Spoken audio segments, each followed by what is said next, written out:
보았더라. 아멘. 라이언 일병 구하기 안 보신 분? 진짜? 충격인데? 정말요? 아, 그렇구나. 나는 이거 너무 유명해서 당연히 다 봤을 거라고 생각했는데, 잠깐 이 줄거리를 이야기를 해주면, 그 배경은 세계 2차 세계대전입니다. 근데 한 가정에 이 전사, 죽었다는 통지서가 배달됩니다. 라이언 집안이거든요.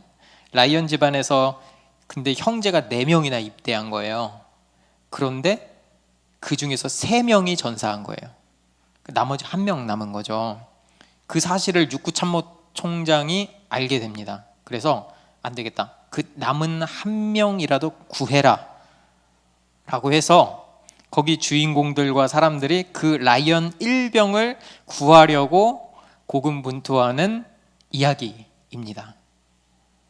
그리고 저는 제목을 라이언 롯 구하기라고 지었습니다. 좀 상상이 되시죠? 몰랐어요. 이렇게 이제 여성분들의 그 의견을 좀 들어야 될 것 같아요. 제 기준으로만 생각해서. 6.25 전쟁이 일어난 거는 아시죠?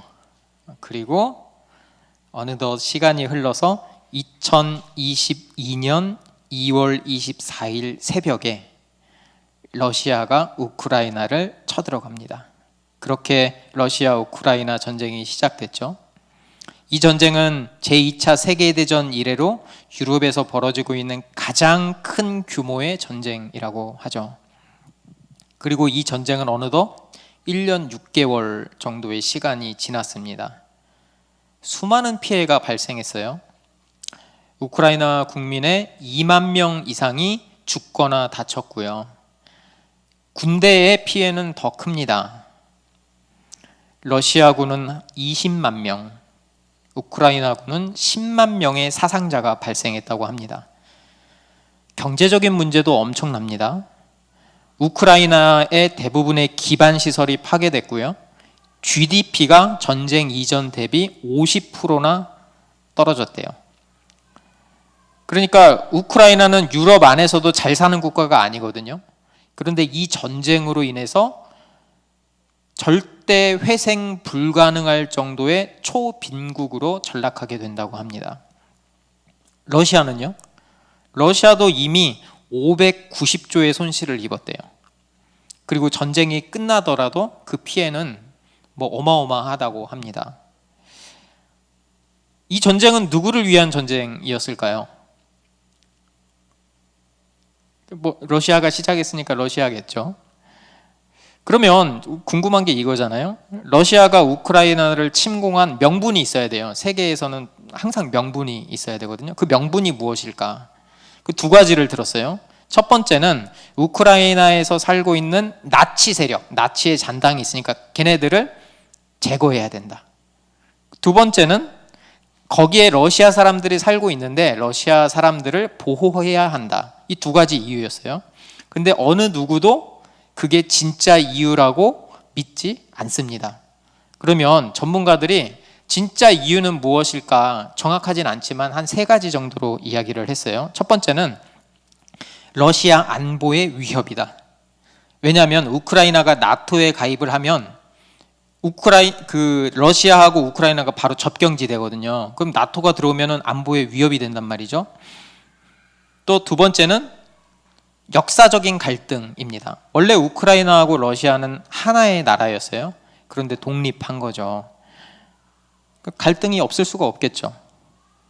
3번째는 우크라이나의 풍부한 자원과 영토를 확보하기 위함이다.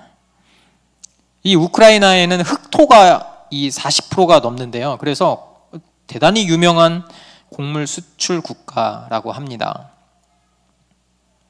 이유가 뭘까요? 그걸 한마디로 우리가 요약한다면 뭐 때문에 쳐들어간 거예요? 그렇죠. 대단한데? 이익 때문이죠. 많은 이유를 이야기했지만 실제로는 이익 하나로 이야기할 수 있습니다. 러시아는요, 전쟁이 이익이라고 판단을 했고 쳐들어간 거죠. 그리고 인류가 생긴 이래로 전쟁은 여러 가지 이유로 끊임없이 발생했죠. 그것도 한마디로 왜 발생했는지 보면은 이익 때문이죠. 그렇죠? 그리고 성경은 이 아브라함의 시대에 처음이에요. 처음 국가 간의 전쟁을 기록합니다. 그것이 바로 가나안 땅에서 벌어지는 이 전쟁이죠. 어려운 단어가 많이 나와요. 역사 이야기다 보니까. 몰라도 돼요. 근데 저는 설교하니까 말씀을 드릴게요. 메소포타미아 지역의 동방의 4개국, 엘람, 시날, 엘라살, 고임. 여기 요 윗지방. 고임, 엘라살, 엄청 넓죠. 엘림까지. 이렇게 넓은 땅이 4개국이 있고요. 그 왕들이 군대를 이끌고 가나안 지역에 쳐들어옵니다. 요 순서를 따라서 이렇게 여기가 왕의 대로거든요. 교역로라서 왕의 대로를 가서 여기. 자, 규모의 차이가 어때요? 규모의 차이가 딱 봐도 어마어마하게 차이가 나죠. 쳐들어옵니다. 그 이유는 가나안 인근에 여기 이 인근에 5개 국가, 부족이라고 하기도 좀 애매해. 너무 작아서 이 왕들이 배신했기 때문이에요. 이 5개 나라는 소돔, 고모라, 아드마, 스보임, 소알 이렇게 5 몰라도 돼요. 그냥 배신했구나. 이 나라는 이 5개의 왕은 이 엘람 왕 그돌라오메를 12년 동안 섬겼어요. 그리고 조공을 바쳤죠. 우리나라도 중국에 조공 많이 바쳤잖아요. 그런 것처럼. 근데 이 가나안 땅 사해라고 하잖아요. 염해라고 하잖아요. 여기가 요 지방에 굉장히 자원이 풍부했대요.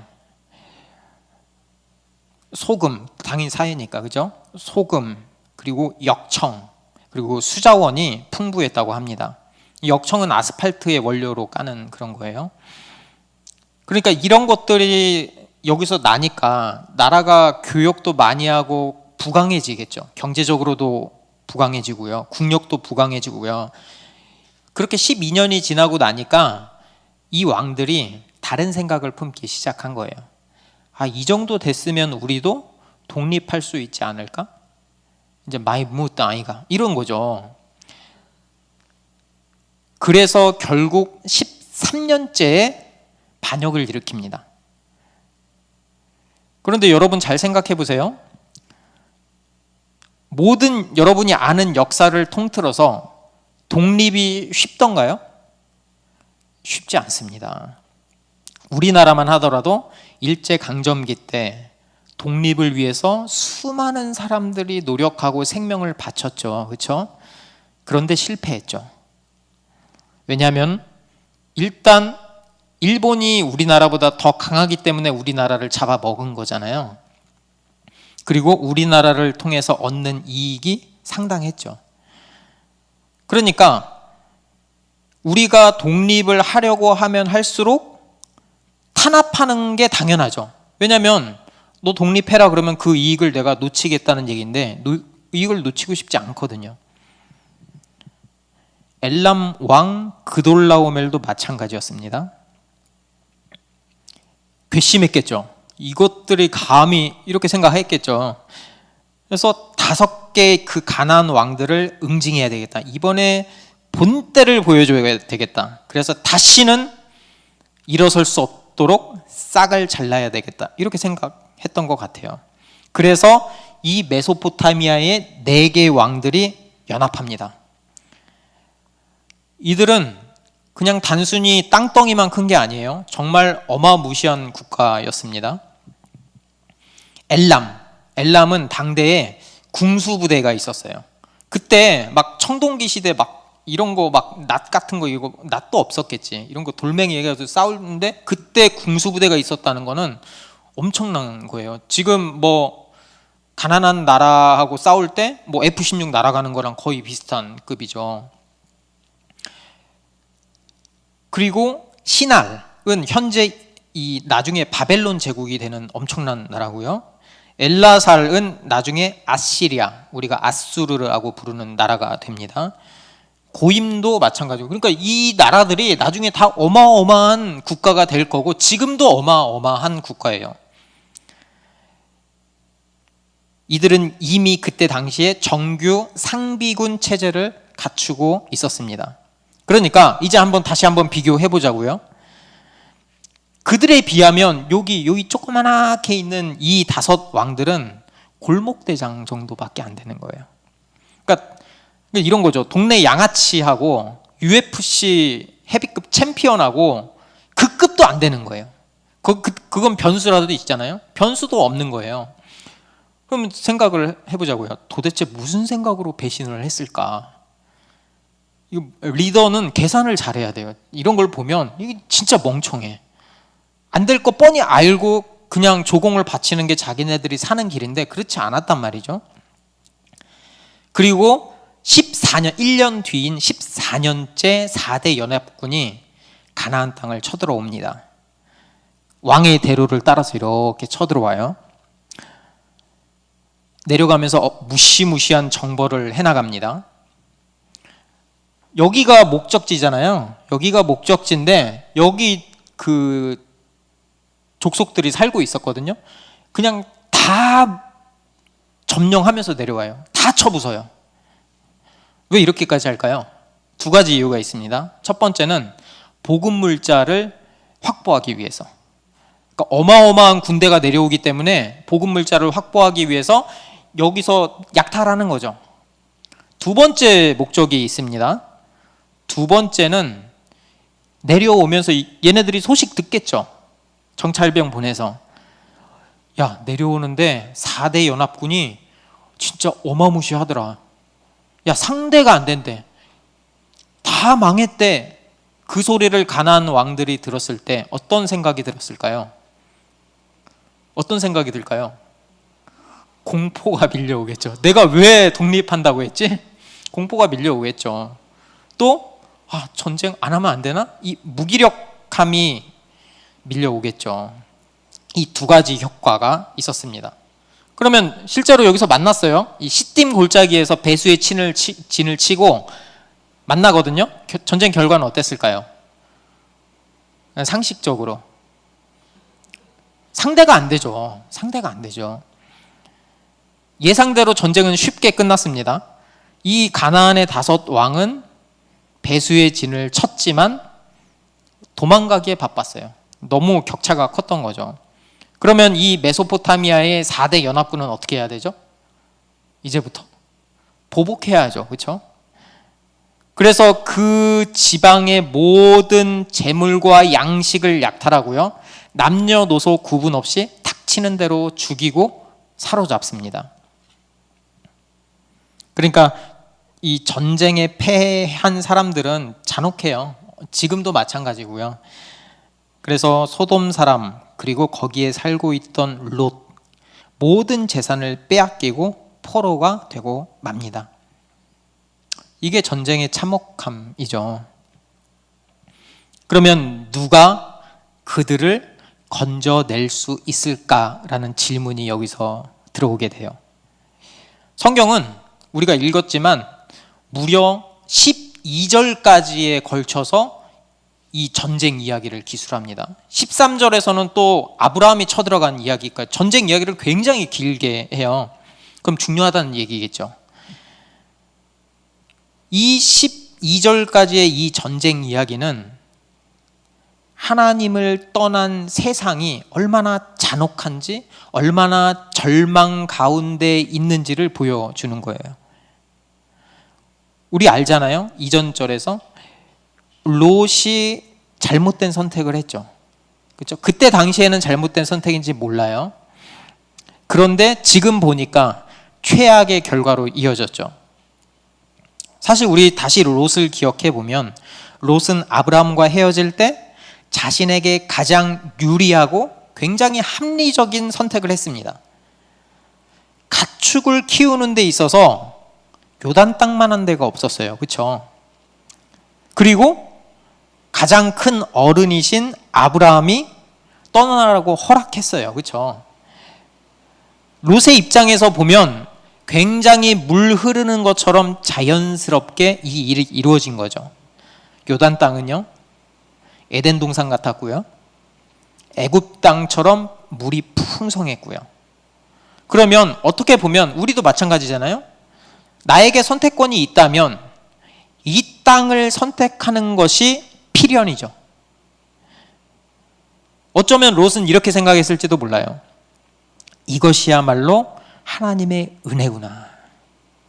이렇게 생각했겠죠. 롯의 생각을 한번 다시 우리가 추적해 보면 이렇게 생각했을 것 같아요. 이제는 더 이상 떠돌이 생활을 하지 않아도 되겠다. 유목민이었잖아요. 내 삶은 이제 안정될 거고 더 좋은 환경에서 살 수 있겠구나. 더 부자가 될 수 있겠구나. 그런데 그 장밋빛 같았던 자신의 인생이 전쟁 포로가 되면서 모두 망가졌죠. 롯은 행복한 삶을 꿈꿨어요. 그런데 이제는 가족의 생명조차, 자신의 생명조차 장담할 수 없게 되었죠. 롯은 세상의 풍요를 원했지만 오히려 힘의 논리가 지배하는 세상의 폭력의 희생자가 되고 말았죠. 이제 지금 롯에게 희망은 없어요. 포로에게 어떤 희망이 있겠어요? 절망뿐이죠. 그리고 그때 장면이 전환됩니다. 13절부터 장면이 전환되는데요. 그때 전쟁 중에서 도망쳐 나온 한 사람이 등장을 합니다. 13절이에요. 도망한 자가 와서 히브리 사람 아브라함에게 알리니 그때에 아브라함이 아모리 족속 마므리의 상수리 숲을 근처에 거주하였더라. 여기서 성경은 아브라함을 히브리 사람이라고 소개합니다. 히브리라는 뜻은요, 떠돌이, 별 볼 일 없는 사람이라는 뜻이에요. 그러니까 아브라함은 히브리 사람이잖아요. 그 말을 다시 하면 아브라함은 이러한 거대한 왕들의 싸움에 어떤 영향도 끼칠 수 없는 연약하고 볼품없는 사람이다라는 것을 성경이 알려주고 있는 거예요.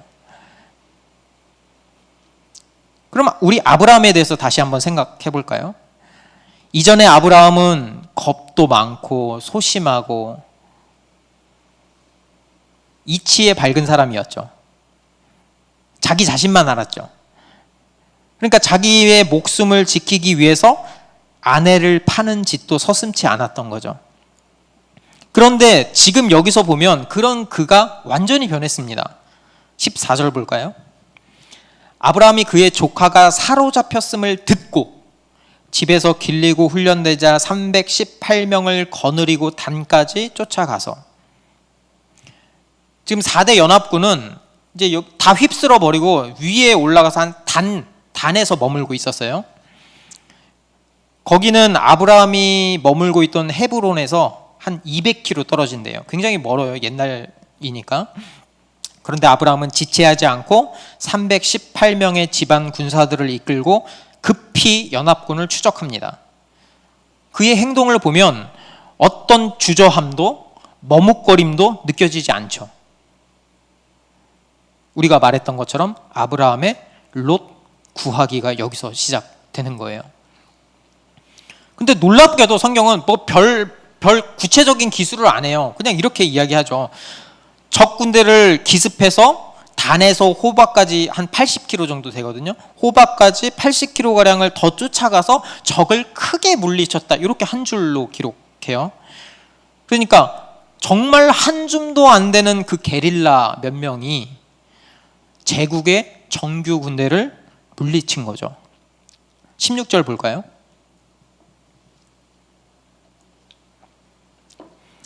모든 빼앗겼던 재물과 자기의 조카 롯과 그의 재물과 또 부녀와 친척을 다 찾아왔더라. 말 그대로 완벽한 승리였습니다. 아브라함은 롯뿐만이 아니고요, 그의 재산뿐 아니고 포로로 잡혔던 그 지역에 살던 백성들 모두를 찾아왔습니다. 그러면 우리 이 전쟁의 승리를 어떻게 해석해야 될까요? 한번 생각해 보세요. 생각하면서 들어야 돼요. 318명이 엄청나게 강했기 때문일까? 어벤져스처럼 엄청나게 훈련을 받았기 때문에? 아니면 밤에 기습하는 작전이 너무 시적절하게 술 마시고 막 뻗어 있을 때 너무 나이스 타이밍에 해서 그 수많은 군대를 이겼을까? 그렇지 않아요. 그러면 성경에 기록을 다 했겠죠. 그렇게 골아 떨어져서 뭘 어째서, 다른 데 보면은 성경에 그런 골아 떨어진 것도 다 기록을 해놓거든요. 그리고 그러기에는 힘의 격차가 너무 커요. 아까 봤잖아요. 최신식 무기와 체계로 무장한 4대 연합군은 막강한 군대예요. 이 아브라함의 용기, 이렇게 용기를 불나방처럼, 어떻게 보면 불에 들어가는 불나방처럼 아브라함의 그 용기는 하나님에 대한 믿음 때문이었죠. 그런데 여러분 잘 생각해 보세요. 진짜 그의 믿음 때문에 전쟁을 이겼을까요? 진짜요? 여러분 잘 생각해 보세요. 전쟁을 내가 이기고 싶어라는 믿음이 있어. 그럼 내가 이기나요? 아니에요. 그러면은 아브라함의 믿음 때문이라고 굳이 이야기하기도 힘들어요. 그러니까 그 어떤 것도 이 승리에 대해서는 설명하기 힘들죠. 그렇다면 결론은 오직 하나님만이 이 승리에 대한 유일한 대답이 되는 거거든요. 하나님이 이 전쟁을 승리로 이끄신 거죠. 그리고 아브라함은 믿음으로 하나님께 의지했고요. 하나님이 승리해 나가는 그 전쟁에 아브라함이 함께 한 거죠. 아브라함은요, 눈을 들었고요. 그 시선을 자기 자신이 아니고 현실의 벽이 아닌 하나님께 두었죠. 하나님이 나와 함께 하실 거다. 하나님이 이 전쟁을 승리로 이끄실 것이다. 그 믿음. 내가 할 수 있다는 그 믿음이 아니고 하나님이 하시는 그 일에 내가 믿음으로 동참하겠다는 그 믿음으로 아브라함은 이 전쟁에서 나가서 담대하게 싸울 수 있었죠. 여러분, 아브라함은 히브리인이었습니다. 영토도 없고요. 그저 떠돌아다니는 하나의 부족장에 불과했어요. 그런데 지금 이 구절에서 성경은 아브라함을 마치 왕처럼 기록하죠. 흩어지고 도망친 가나안의 5 왕을 대신해서 아브라함은 이 전쟁을 승리로 이끌고 모든 것을 회복하죠. 그 이유는 12장 3절에서 말한 하나님의 약속이 이루어지는 거죠. 너를 축복하는 자에게는 내가 복을 내리고 너를 저주하는 자에게는 내가 저주하리니 땅의 모든 족속이 너로 말미암아 복을 얻을 것이라 하신지라. 아브라함이 승리할 수 있었던 이유는 오직 하나죠. 하나님이 아브라함과의 언약을 기억하시고 그를 지키시고 보호하셨기 때문입니다. 그렇기 때문에 진정한 왕은 아브라함이 아니고 하나님이시죠. 세상의 어느 군대도 하나님께 대적할 수 없습니다. 왜냐하면 하나님은 천지의 창조주이시고 왕이시기 때문이죠. 그리고 그 아브라함이 거대한 세상을 이기고 롯을 구출하죠. 그렇죠? 그런데 어쩌면 이 본문에 등장하는 아브라함은 우리가 아니에요. 어쩌면 우리는 아브라함에게 구출받는 롯과 같은 사람이죠. 우리는 롯처럼 행복한 삶을 꿈꾸죠. 부유한 삶을 꿈꾸죠. 그러기 위해서 공부하고 직장에서 힘들게 노력하잖아요. 그게 뭐 잘못된 건가요? 잘못 아니에요. 지극히 정상이고요. 그런데 그 길에 하나님이 없을 때 결정적인 문제가 발생합니다. 세상은요, 마치 메소포타미아의 연합군 같아요. 세상의 가치관과 그 시스템은 그 규칙을 믿음으로 벗어나려고 하는 우리를 올가매죠. 그곳을 떠나서는 행복을 이룰 수 없다고 세뇌시킵니다. 그래서 믿는 사람들조차도 복 받으려고 믿으려는 사람이 그래서 그렇게 많은 거예요. 왜곡된 신앙을 갖고 있는 거죠. 우리는 종종 하나님의 말씀대로 그대로 믿으면서 순종하면서 사는 게 비현실적이다라고 이야기합니다. 어떻게 그렇게까지 하면서 살죠? 그런 건 목사님이나 일부 광신도나 가능한 일이라고 치부하죠. 그런데 여러분 잘 생각해 보세요. 그렇게 지극히 현실적이고 합리적인 선택이 잘못된 선택이었다면 어떻게 하실래요?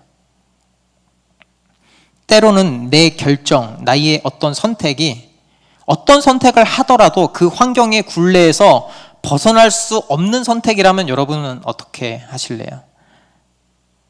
다시 한번 생각해 볼까요? 전쟁 이야기. 우크라이나 국민들은 자신이 어떤 선택을 하든지 행복한 삶을 누리기 힘들 거예요. 왜냐하면 전쟁 가운데 언제 죽을지도 모르는 그 소용돌이의 한복판에 있기 때문이죠. 우리가요, 만약에 조선시대의 노비로 태어났다면요, 우리가 어떤 선택을 하더라도 우리의 운명을 바꿀 수는 없었을 거예요. 지금도 마찬가지예요. 세상이 그런 세상이에요. 사실 우리처럼 대부분의 평범한 사람들은 뭐 유튜브에 나오는 뭐 어마어마한 부까지 이루면 좋겠지만 거기까지 안 바라죠. 그냥 남들처럼 평범하게 살고 싶고 그냥 적당히 의미 있는 직장 구하고 또 화목한 가정 꾸리고 좀 사람답게 늙어가고 싶다, 이런 사람이 많잖아요. 그런데 그걸 다른 각도에서 보면 그거는 세상에 잘 짜여진 각본일 수도 있다는 거예요. 그게 행복이라고, 그게 의미 있는 인생이라고 믿게 만들죠. 교육시키고요, 믿게 만들죠. 하나님이 없는 그 각본은 거짓이죠. 롯이 아무리 노력해도 포로된 상태에서 벗어날 수 없는 것처럼 하나님이 없는 우리의 인생은 사탄의 포로죠. 그러니까 절망에서 벗어날 수가 없는 거예요. 여러분이 롯이라면 어떻게 해야 되죠? 여러분이 롯이라면? 내가 할 수 없잖아요. 내가 벗어날 수 없으면 나를 절망의 구렁텅이에서 구해줄 수 있는 누군가를 기대해야죠. 그렇죠? 거기서는 아브라함이었죠. 그리고 아브라함의 자손으로 오신 예수 그리스도가 우리를 절망의 구렁텅이에서 구원하셨죠. 그러니까 롯과 같은 우리에게 예수님이 찾아오신 거예요.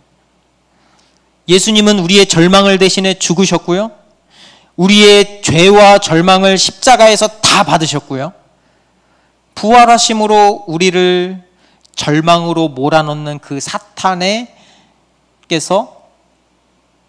벗겨내셨죠. 승리하셨죠. 그리고 그때 당시에 롯처럼 벌벌 떨고 있는 나에게도 오셔서 생명의 손, 승리의 손, 구원의 손을 내밀어 주셨죠. 왕이신 예수님이 우리를 구원하신 거예요. 그리고 우리는 그분을 나의 구주, 나의 왕으로 고백함으로써 절망에서 벗어날 수 있죠. 이 세상의 거대한 속임수, 위압에 이제는 굴하지 않고 아브라함처럼 굳은 믿음을 가지고 바른 길을 살아갈 수 있게 되는 거죠. 그게 가짜라는 걸 아니까. 여러분, 저와 여러분은 어떤 적에게 지금 둘러싸여 있나요? 어떤 상황에서 힘겹게 싸워가고 계십니까? 어떤 분들은 어려움 때문에 낙담하고 있을 거고요, 또 어떤 분들은 관계 때문에 가슴 아파할 수도 있고요. 여러분, 그렇게 앞이 보이지 않을 때, 내 힘으로는 그 어려움을 이겨낼 수 없다고 생각될 때, 그때 포기하지 말고 그때 예수님을 바라보세요. 우리의 아픔과 슬픔을 온몸으로 받아내시는 그분을 바라보기를 바랍니다. 제가 개척을 한 다음에 성도가 많아야 되겠다라는 부담감이 있었어요. 있고 지금도. 개척한 지 얼마 안 됐는데도 이게 텅텅 빈 자리를 보니까 좀 그런 거예요. 근데 제 개척의 목표를 생각해 보면 정말 교회다운 교회를 하겠다고 다짐했거든요. 교회다운 교회. 근데 그 순간 그 결심이 무너질 때가 있는 거예요. 때로는 초조하고요. 계속 시간이 흘러도 교회가 이렇게 비어 있으면 어떡하지? 불안하고요. 그리고 SNS를 하니까 이게 안 좋은 점이 있어요. 잘 나가는 분들만 SNS를 하나 봐요. 그러니까 잘 나가는 교회의 SNS를 보면서 불안감이 더 커지는 거예요. 그곳에는 정말 아름답고 멋지게 사역하는 분들이 굉장히 많더라고요. 그걸 보니까 저도 유명해지고 싶은 거예요. 영향력 있는 사람이 되고 싶은 거예요. 근데 현실은 안 그렇잖아요. 그러니까 제가 점점 위축되는 거예요. 소극적이 되는 거예요. 그러니까 옆에 대단지 아파트가 들어왔잖아요. 그러니까 돈이 비싸다는데 그 돈을 들여서 광고하고 싶은 거예요. 1명, 2명이라도 3명이라도 오면 좋지 않을까? 교회가 채워진다는데 그깟 돈이 문제야? 라고 생각을 하는 거죠. 저도, 목회자인 저도 사역을 가장한 세상적인 만족을 추구하고 있는 거예요. 유명해지고 활기차고 영향력이 있으면 좋겠다는 그 생각이, 세상의 가치관이 나한테 들어오는 거죠. 전화통화할 때마다 너네들 성도 몇 명 늘었어? 얼마나 부흥했어? 그게 세상의 가치관으로 치환을 해서 그래 50명은 돼야지, 100명은 돼야지, 그래야 이게 교회다운 거지 라고 생각을 하는 거예요. 그런데 예수님은 그렇지 않았죠. 가장 낮은 이 땅에 오셨죠. 가난한 자들과 죄인들과 함께 하셨죠. 소외되고 힘없는 그 한 명에게 손을 내밀어 주셨죠. 예수님은요, 한 사람을 위해서 죽으셨어요. 그게 바로 저와 여러분이죠. 그 은혜는 우리에게 그대로 전해지고요. 우리의 사명은 복음을 알지 못하는 그 한 사람이 되는 거죠. 그 은혜를 우리도 받았기 때문에. 그렇기 때문에 우리는 한 사람에게 집중해야 하는 거죠. 우리 여름 성경학교 하잖아요. 그때 그 한 명, 그 한 명의 어린 영혼을 위해서 우리의 모든 것을 쏟아내야 하는 거죠. 많은 사람들을 많아서 좋다, 그게 아니고 그 한 명, 예수님을 만나지 못한 그 한 명에게 우리의 모든 것을 예수님이 그러셨던 것처럼 쏟아내는 게 진짜 복음된 삶이죠. 여러분, 거대한 현실의 벽이 우리를 계속 막아설 거예요. 계속 막아설 거예요. 그렇더라도 우리 포기하거나 주눅들지 말기를 바랍니다. 왜냐하면 천지의 창조주요 구원주이신 예수님이 이미 사탄과의 전쟁에서 이기셨기 때문이죠. 그 왕이신 주님이 우리와 함께 하시기 때문에 우리에게는 불가능이 없습니다. 주님이 우리와 함께 하실 것이기 때문이죠. 아멘. 정리하겠습니다. 그리스도인은요, 아브라함처럼 하나님의 약속을 믿는 사람들이에요. 약속을 성취하신 예수 그리스도를 믿는 사람이 바로 저와 여러분이죠. 그렇기 때문에 우리가 더 이상 롯처럼 세상의 가치관에 매몰되어서 살지 않기를 바랍니다. 더 이상 롯처럼 자기 자신만의 성공을 위해서, 자기 가족만의 성공을 위해서, 나 하나만의 구원을 위해서 살아가지 않기를 바랍니다. 아브라함처럼 절망 가운데 빠져있는 그 한 사람을 위해서 살아가기를 원합니다. 한 사람을 위해서, 한 사람을 구원하기 위해서 기도하고 헌신하고 울고 베풀면서 살아가기를 원합니다. 왜냐하면 예수님이 절망 가운데 빠져있는 한 사람인 나를 그곳에서 구원해 주셨기 때문입니다. 그 구원의 감격을 내가 경험했다면 내가 바로 그리스도인입니다. 나는 할 수 없지만 예수님은 할 수 있습니다. 예수님이 우리 앞에서 그 모든 일을, 하나님이 전쟁을 이기신 것처럼 이 세상과의 전쟁을 예수 그리스도께서 이겨 나가실 것입니다. 그래서 우리 이렇게 믿길 바라요. 예수님이 이미 승리하셨다.